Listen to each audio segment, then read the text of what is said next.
Do. Look out, here we go. Devon Peterson, let's hit it. Go. What's up? So I think we have two topics that we're going to talk about today. So kind of like going off we talked about last time with the emotional eating, and Yes. we talked about like little strategies to do in the moment, but today we can talk more about bigger things. And then Why are we talking about this twice in a row? What is it about emotional eating that's such a big deal? I mean, I think it's probably one of the biggest limiting factors in terms of I think most people following through with a diet that will allow them to like lose weight, lose body fat. Is emotional eating ever really correlated highly with long-term calorie deficits, and why not? How come the word emotional eating and long-term calorie deficits don't necessarily work well together? What is it about those two things that makes them like oil and water? I mean, well, emotional eating doesn't necessarily have to do with hunger or so it's really driven by whether it's like stress or wanting to like fill a void in your life, or wanting to not feel like wanting to feel good feelings instead of the negative feelings that you're feeling. So something to distract you from that. So I think it really doesn't have to do with hunger. So I think that's why it's not really related to Is it possible to engage in a type of emotional eating and not be in a calorie surplus? For example, when we watch your Instagram stories of all the different foods you cook, I imagine they taste very good. Some of them I made, They do taste good. That's correct. I would imagine the foods that you eat, like you made those chicken thighs with salt, pepper, garlic, and some other herb I would be terrified to use. What was it again? Sage, probably. Sage, yeah, that's terrifying to me. And I imagine that tasted good, right? Right. Wasn't like dry, skinless, boneless, death cadaver flesh chicken breast. Right. So is it possible for people to get emotional hits from their food and it not necessarily have to be cakes, cookies, and pies and fried chicken? Oh yeah, definitely. I mean, I think any food or any meal, like there's always going to be, just eating in general, there's always going to be some emotional component to it. I think it's making sure that what that emotional component is still allows you to stay healthy or whatever your specific goal is. Could you repeat that one line again about there's always going to be an emotional component? I thought that was kind of huge. That was like, how many people commented to me about the 3Ds last week in the gym when we did that? Remember you did the whole thing, the 3Ds. It was delay, distract. Was it distract, delay, and then deal? Did I get those right? Make a deal with yourself. Yeah. So people said that was a very helpful tidbit of information. Like they walked out of the podcast feeling they were more prepared to be successful on their weight loss efforts after hearing about the 3Ds. I think, and I want to hear you expand upon this, what is it about that concept you just said about it can always be an emotional experience when you eat? Could you go into that a little bit more? Well, I think people can misinterpret healthy eating as like they won't be able to get satisfaction out of eating. And it's like you can still get and should still get some sort of satisfaction. There's always going to be that emotional component. It's I think one, it's like using that in your favor. Give us some examples of using that in your favor. I have one off the top of my head, but do you have some examples of things you've done in the past where you've used that in your favor? Just the thing you brought up, like the chicken thighs with the spices, like making meals that you actually like and look forward to, but are also simultaneously high in protein, maybe have a decent amount of fiber, aren't necessarily super easy to overeat. And aren't very calorie dense too. Right. Like years ago, I think it was Taco Bell was bragging about this high protein chalupa, whatever the hell it was they were making. And it was like 500 or 600 calories for 20 grams of protein. Not exactly a good trade-off considering protein's 4 calories per gram. That meant that 680 calorie, whatever it was, meal, 80 of those calories for protein. That's not necessarily the type of trade-off you're looking for there. Right. So when you make all these meals and you have all these stories on Instagram and you show all these cooking videos, is there a central place people can go to? Because they may not have off the top of their head ideas of how to make their own chicken with salt and pepper, garlic, and thyme. Is there a place on your page that we can link to in the video show notes, then go to and see a menu? Or do you have favorite resources you like to use that have a menu of different options they can try out and have their own, what I call anchor meals? Well, I have a couple different resources. Well, on my Instagram page, there's a story highlight, which we can just link my Instagram page in the description. Okay. And then I actually have like a recipe page, which I don't post on very regularly, but it still has some ideas. And then I also have like a meal plan, a resource, like how to build your own meal plan, which we can put my email address in the description and they can email me if they want that resource. Okay. The reason why I think of that is I like the idea when we do these is one of the things I've gotten in the habit of not doing on every single video I do, even if it's not related to program design, is repeating over and over again. Pick one exercise for chest, one exercise for back, one exercise for front of the thigh, one exercise for back of the thigh, one exercise for shoulders, one exercise for biceps, one exercise for triceps. Perform 6 to 9 sets, spread out evenly over 9 days. Pick exercises, Weill McDonald 316, that work the targeted muscle, do not injure you, and you can progress over time. And I think if people have these kind of things and they're repeated over and over again, and deal with the complexity of working out, like, well, what if I don't have the thoracic mobility? What if my rotator cuff? What if my internal rotators are too weak relative to my external rotators? What if my dumbbell bench press is too weak relative to my barbell bench press? You deal with the complexities of program design as they come. The most important thing for the beginner is to get started, right? So that's why I like the idea of when we do these, the idea of the 3 Ds, right? It's almost like that should be something we repeat every single podcast, every single video should be, what are the 3 Ds? Let's do them again. They are delay, right? Distract, and deal, right? Program design, just hit on it there.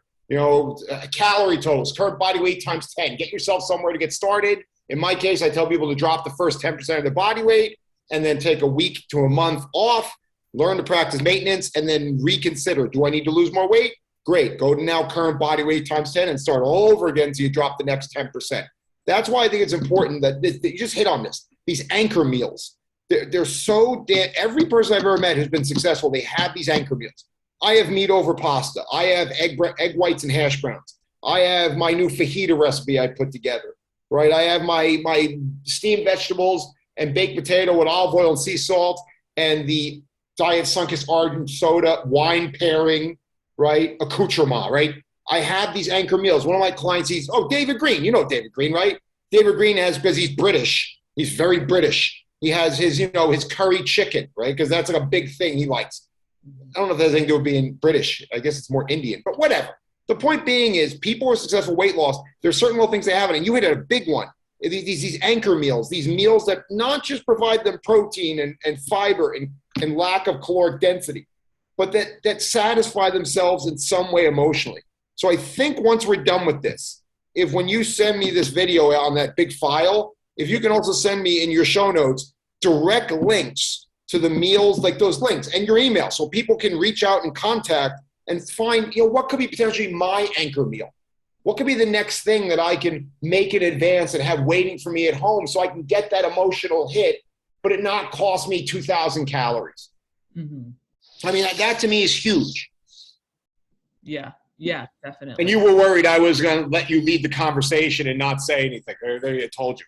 Yeah. Well, I think that's important to knowing that, like, finding meals you like, you're still able to get that emotional hit. And then also, like, bigger things, like not only in the moment having this thing that you do, the 3 Ds, but also like bigger things that help you prevent from getting to that point in the first place. Like whether it's setting up your schedule in a way or like your routine in a way that helps you not get in situations where where emotional eating is easier, or things like here's a weird one. When I go to Home Depot, when I go to check out at Home Depot, I never look to the left or right. Yeah. Never. You know why? Because they have food in Home Depot. Yeah. There should be nothing that you eat in Home Depot that either should A, cause you to break all your teeth, or B, call poison control. There should be nothing edible in a Home Depot, period. Right? Except for maybe the plants during the spring. But even then, they'd be gross because there's no fruit or vegetables growing on, right? But they have your point. Even if you try to avoid it, it's everywhere. So even then you have to, I literally never look to the left or right in Home Depot. I'm like a damn robot. I'm just like, and I go get my food. I do that little checkout thing and I leave. Yeah. Right? So please go ahead. I'm sorry. It was just a little aside that came. Yeah. That's a great example. Like even when you're in a situation where things are quote unquote tempting, like what you do, like not looking at them, like there's still things that you can do when you're in those situations. Like if it's not in your face and visual, you can still make it easier to avoid. But also like blood sugar regulation, like if someone's doing a really good job at planning meals ahead of time and making sure they're getting, let's say 30 to 50 grams of protein at each meal, their cravings are going to be much lower. So even if they are stressed and they have a craving, it's going to be much easier to manage because of how well they've managed their blood sugar with the high protein meals. Mm-hmm. Why is managing the blood sugar so important for people? What's so important with managing blood sugar and emotional eating? How could those two be tied together? Well, a couple reasons. One, like it's going to affect your mood definitely, and your ability to handle the stressful situation that you're in. If you have low blood sugar, it's going to be a lot harder to manage whatever like stressful situation that you're in. Hangry is a real thing, right? Yeah. Two things in this world besides death and taxes, which are real: hangry and meat sweats, right? Those are two real things. We all know they're real, right? Could you go more into that? The idea of being hangry, right? Because that's emotion and blood sugar. It's hunger and it's emotion. Right. Yeah. And then, I mean, if you start eating, like, then you're probably going to, at that point, you're probably going to want to reach for anything. It's not one of those things where it's like, okay, let me wait 20 minutes where I can heat up my meal, my anchor meal that I already cooked when I get home from Home Depot. Like sit at the table, eat it slowly. Like it's usually, if you're hangry, you're going to grab the first thing you see. And a lot of times that's going to be low protein, low fiber, high carbon fat, probably very easy to over consume. So it's like by letting yourself get to the point of being hangry, you're just setting yourself up for failure. I think one of the interesting things was I was turned on to a TED talk by this guy, and the final message he gave about obesity in America was there was a movie years ago. Oh God, what the hell? It was at the saddest ending. And it was about these teenage kids in the 1980s. And it had the most realistic, sad ending. It was like The Last American Virgin, I think it was called. And I'm going to ruin the movie because no one's going to go back and watch it because it's not even on Netflix or Amazon Prime or Hulu. It's so obscure. But in the end of the movie, this kid was in love with this girl. He was in love with Devon the entire movie. And right when he goes to the dance, like, to get his dance with Devon, he sees her making out with his best friend, right? And it's like, and then she just looks at him with like this kind of look like you don't quite measure up, and this guy does. And someone once commented, it's like the most realistic ending to a movie ever. Why this TED Talk was interesting was, he said the most important factor if you want to avoid obesity and living in America is don't be poor. And I thought that was something we need to put into this talk, is that, look, we're going to talk all about emotional eating, but this information is for you when you're ready for it and when you're able to handle it. There are simply some people in some circumstances in life to where our discussion is beyond where they are right now. And we're not looking to do this conversation and then all of a sudden reverse the obesity epidemic in the United States, because its causative factors are so deeply related to education and economic status that what we're talking about is information that should be available to everybody. And then when you're in a situation to make most use of it, make most use of it. I don't want people to come out of this and feel terrible or guilty that their whole life is a complete mess and shambles, and then they go and eat some Mooyah hamburgers, and then they feel more horrible about themselves, so then they go and eat an entire box of Snickers ice cream bars. Not that I'm talking about anybody in particular who may be here right now. I'm just using that as an example, right? I think that's one thing we do have to qualify all this is you need to be in the right place in order to make the most of this information. And if you are not, still listen to us. What we're saying is true, whether life is fair with it or not, right? Everything you're saying is absolutely true. And when you're ready for this information, it'll be there. We're not going to delete this, I hope, after we're done. And you can listen to it, and then you'll be ready to utilize that information. But that is one very important thing, is that we're giving people a lot of information and standards to measure themselves against, they may not be quite ready to fully implement. And I think that's very important to say, because this is on the internet, so anybody can see this, right? Think about it. This is so nuts. Kim Jong-un could see this. The guy from, is it Il or Un? I think it's Un. The dictator of North Korea could literally be watching us right now. Well, not right now, because we haven't published this yet. But I think that's very important to say. I also do want to say to everyone that regardless of your circumstance, there's probably a chance, a shred, you have 1% of control over your circumstance. So even if you take one little thing, even if you take the 3 Ds, which are, again, what are they again, Devon? What are the 3 Ds? Delay, distract, and then deal. Make a deal. Which, by the way, are 3 less Ds than the 6 Ds of dodgeball. Remember the movie Dodgeball? Dip, dive, dip, dodge, and whatever, and dodge, right? So it's a much simpler system for anyone to follow. If you just take one little aspect of this talk, you don't have to make it all work. But you always say, when you start using this information and build habits out of it, you're going to eventually get to where you need to get to when you're ready to get there. Right. But that's just, I don't know why my brain went there, but it is something I think that's important. Maybe because I've been reading a lot of stuff by a lot of highfalutin people that are in a position in their life where they can worry about the kind of things they worry about all day long, like worrying about whether their bags are plastic or paper. You know, it's, some people just aren't in a circumstance to be worrying about these things. And I think when we come to diet, we always have to take that perspective. If you cannot process everything Devon and I are talking about, just have that nugget in your head. And when you're ready to enact on the information, I want you to hit it hard. And if there is, say you can delay and distract, but you can't deal. Okay, that's 2 of the 3 Ds. According to Meatloaf, 2 out of 3 ain't bad, right? It's not the complete 3D system, but it's a start. And I think that's important that people don't understand that all this information has to be enacted perfectly all the time. Mm-hmm. I know you and I certainly, well, I can't speak for you. I know I certainly don't. Yeah. Right? Yeah. So I'm sorry. Again, ranting. Please go ahead. Yeah. Yeah. I think that's a good point. Like like you can't be perfect all the time, but doing what you can and focusing on what you can control is all you can do. So that's a perfectly good starting point. And it feels great too when you feel like you have some form of control or something you can do. I'm sure, you know, we could have a psychologist on here that gives thousands of examples of research studies where when people felt like they were in control of their own decisions, they worked harder, worked longer, and were more effective. Yeah. And so if you take any of this stuff, in whatever circumstance you're in, do it. Don't let the fact you can't do everything at once hold you back. Right. Right. Awesome. Yeah. And then like talking about like psychology, when people are ready to change, mm-hmm. they can get really resourceful, but people that aren't ready to change, they're going to find every single reason why everything that we're saying won't work. Like they're going to dig for those reasons. So I think that's all about.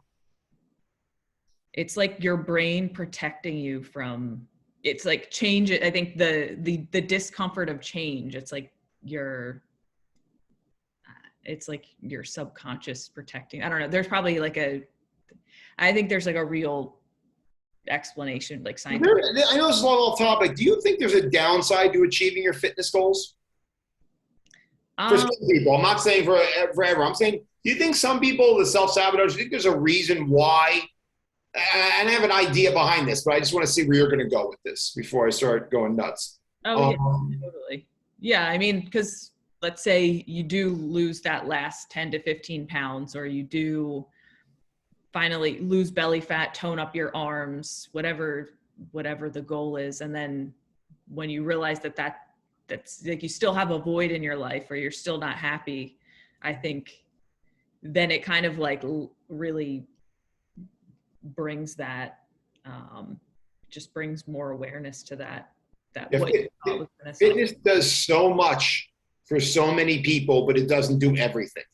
You know, it's funny. It's the time of year now in the gym where all the young guys are coming back from college, and you can just kind of see it in them. They think that if they just bench pressed a little bit more or lifted a little bit more weight, that possible sexual partners would be interested in them.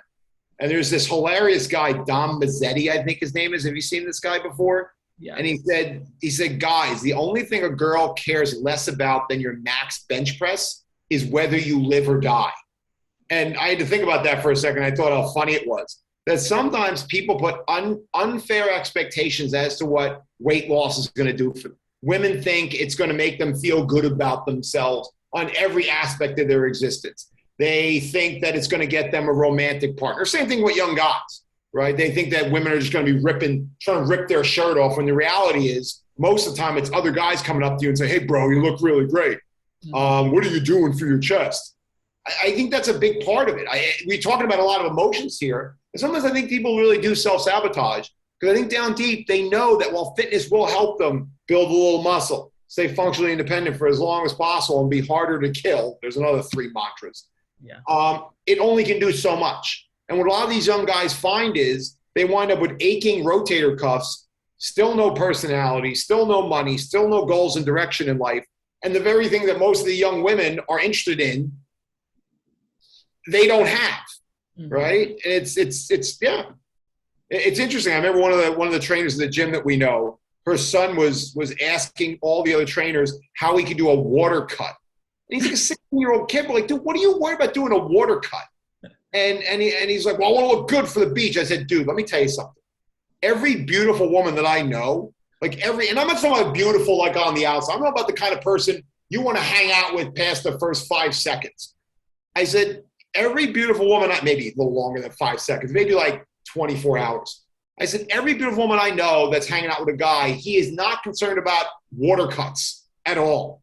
In fact, every guy I know who's concerned about cutting water is doing so by himself alone in a room with no water, right? So I think that's something we have to tell people about weight loss and fitness, and how it all does tie into emotional. Is yes, this will do tremendous things for you, but it won't do everything for you. So don't self-sabotage, because it may very well point out to you that there are other aspects of your life you have to get under control outside of just your weight. Right. Yeah. Did you want to talk about anything else with emotional eating? I think the big thing I just want to talk about, and I think you nailed it. I was going to go off on one of rants, but you nailed it, is the idea that all eating to a degree is emotional eating. I've met really high-level bodybuilders who, obviously I don't hang out with these guys, but in seminars, and one guy, I believe it was Jay Cutler, but I want to put this on him because I don't think it was him, but one of the guys that actually said he had never taken pleasure of anything he had ever eaten. And well, I get that. I understand some people are wired that way. A lot of people are not.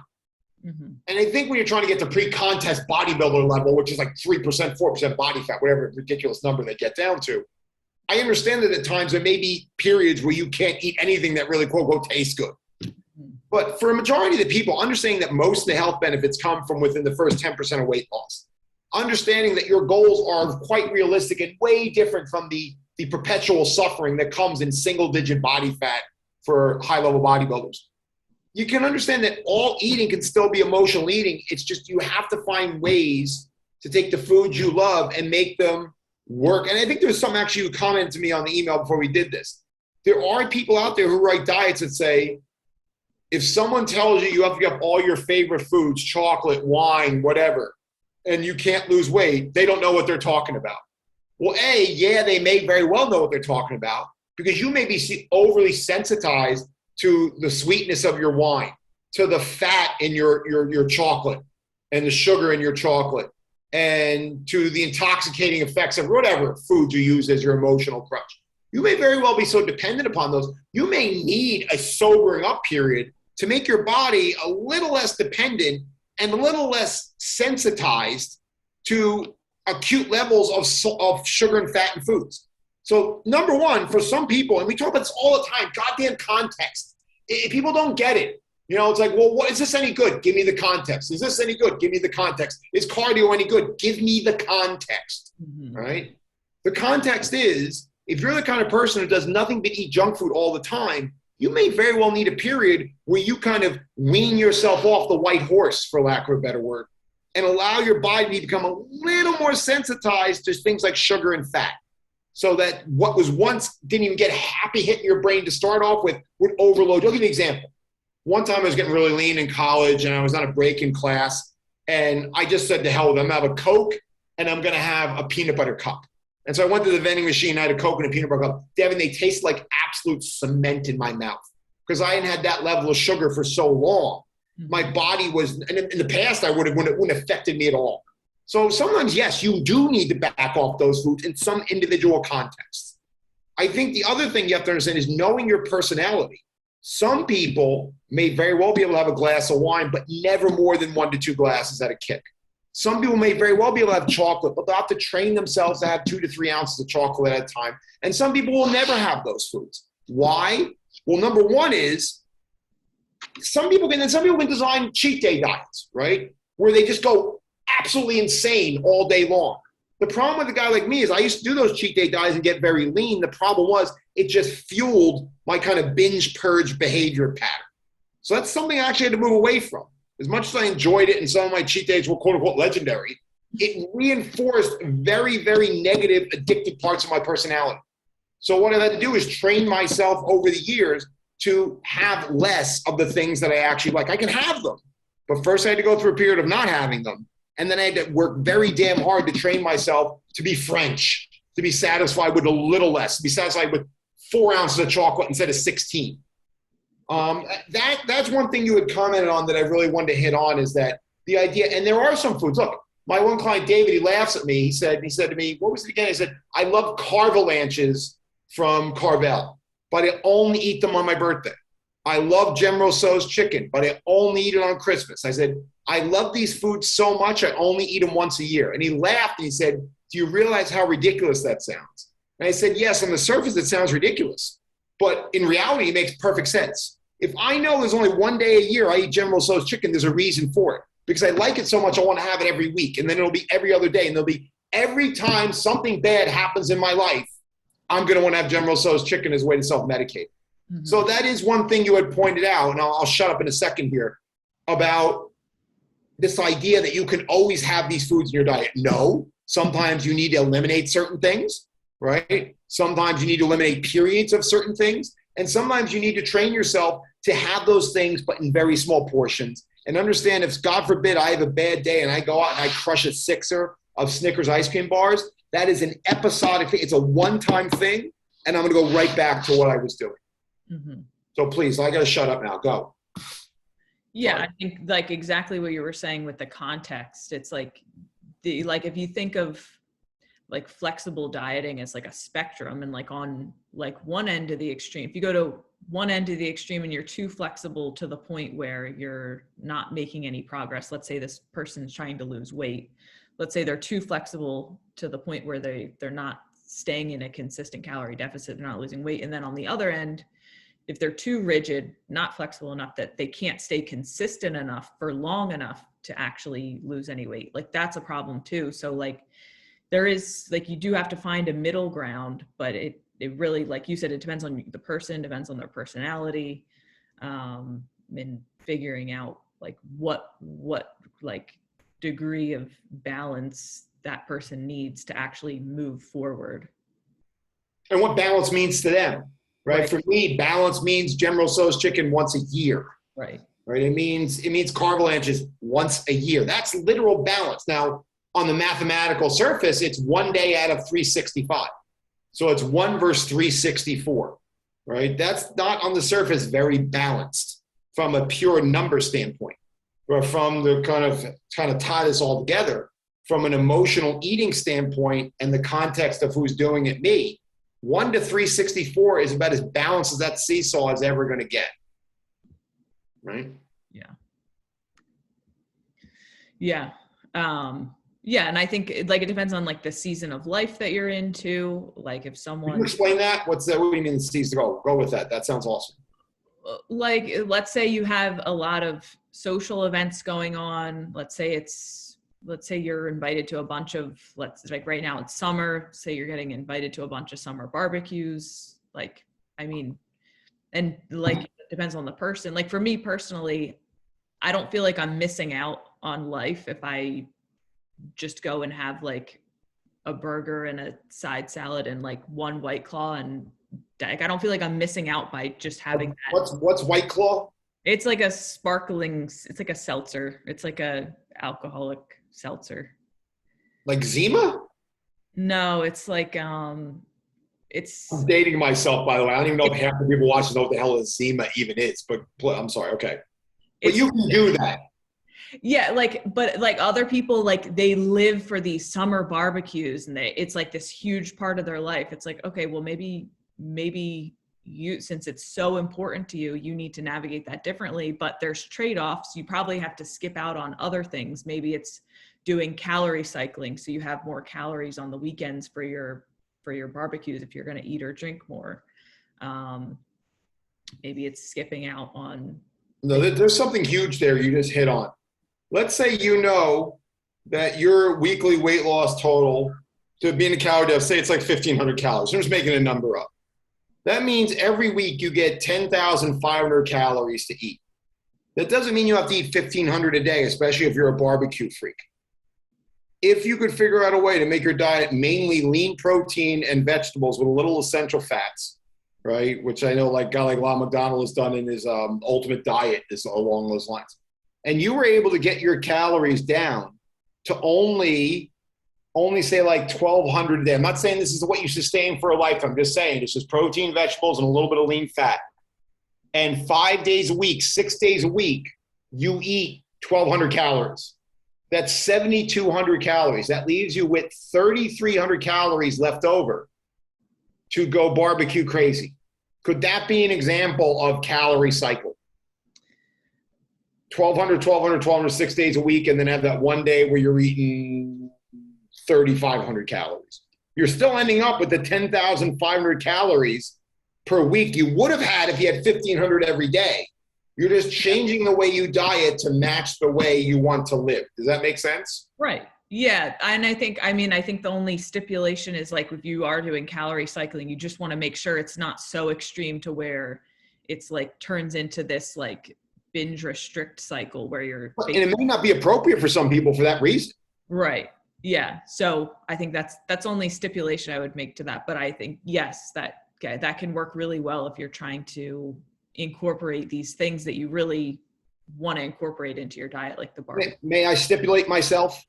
Yeah. I think I need to stipulate myself by also saying, if you want to have that, what did I say, 3,300 calories Saturday or Sunday, you can't bitch, moan, complain about the 1,200 day, 6 days a week, right? Because in the end, you need to consume only 10,500 calories that week in order to lose weight. So if that's the way you want it set up, I think the problem is people are always looking for the golden path and not realizing it's just a matter of trade-offs. Yeah. It's a trade-off, everything you do. Devon and I are not coming out and saying you're trying to be part of our religion and you have to lose weight.